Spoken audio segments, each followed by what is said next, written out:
লাখ তরুণ মেধাবী শিক্ষার্থী তারা বাংলাদেশের বিভিন্ন প্রান্তে, বাংলাদেশের বিভিন্ন অবস্থানে দেশকে সামনের দিকে এগিয়ে নিয়ে যাওয়ার জন্য কার্যকরী ব্যবস্থা গ্রহণ করেছে, দেশের সেবা করে যাচ্ছে।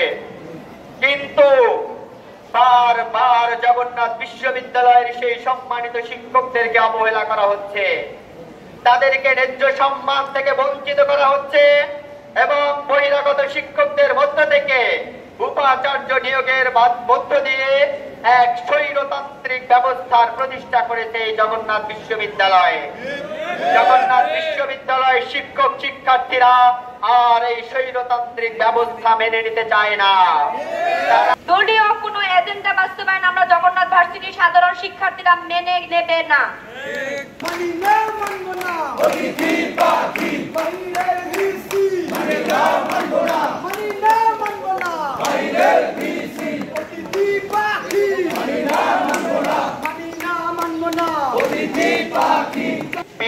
শিক্ষার্থী এবং 700-এর উপরে আমাদের শিক্ষক সবাই আমাদের এই দাবির সাথে একমত।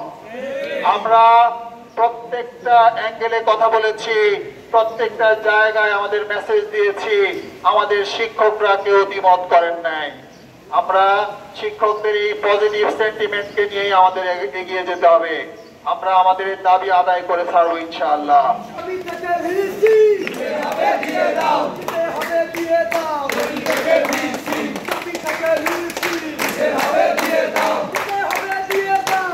আপনারা যারা সিদ্ধান্ত নিচ্ছেন, সিদ্ধান্ত গ্রহণ প্রক্রিয়া যারা আছেন, তাদেরকে আমরা বিনীতভাবে বলতে চাই যে বিশ্ববিদ্যালয় প্রতিষ্ঠার পর থেকে যখন এই বিশ্ববিদ্যালয়ে সিনিয়র শিক্ষক ছিল না, তখন ঢাকা বিশ্ববিদ্যালয়ের সম্মানিত শিক্ষকবৃন্দ এই বিশ্ববিদ্যালয়ের দায়িত্ব নিয়ে এটিকে অনেকগুলো বিষয়ে তারা গড়ে তুলেছেন, একটা স্ট্রাকচার দাঁড় করিয়েছেন।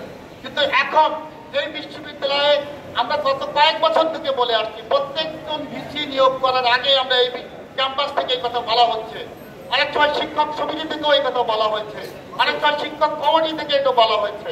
এই প্রেক্ষিতে এখন আর কোনোভাবেই এই বিশ্ববিদ্যালয়ের শিক্ষকদের, এই বিশ্ববিদ্যালয়ের ছাত্রছাত্রীদের বন্দী জিম্মি করে তাদেরকে একটা ব্র্যাকেটের মধ্যে রেখে আমার ছাত্রদের কাছ থেকে যখন এটা শুনতে হয়, আমি কয়েকদিন আগে আমার ছাত্রদের সঙ্গে নিয়ে সমাজকর্মী বিভাগে আমি চেয়ারম্যানের দায়িত্বে আছি এখন, তাদের ছাত্রদের বসতে গিয়ে তারা বললো, স্যার আমাদের অন্যরা বলে যে তোমাদের তো এই ইউনিভার্সিটি, যে ইউনিভার্সিটিতে ঢাকা বিশ্ববিদ্যালয় থেকে শিক্ষক না গেলে নেতৃত্ব পাওয়া যায় না।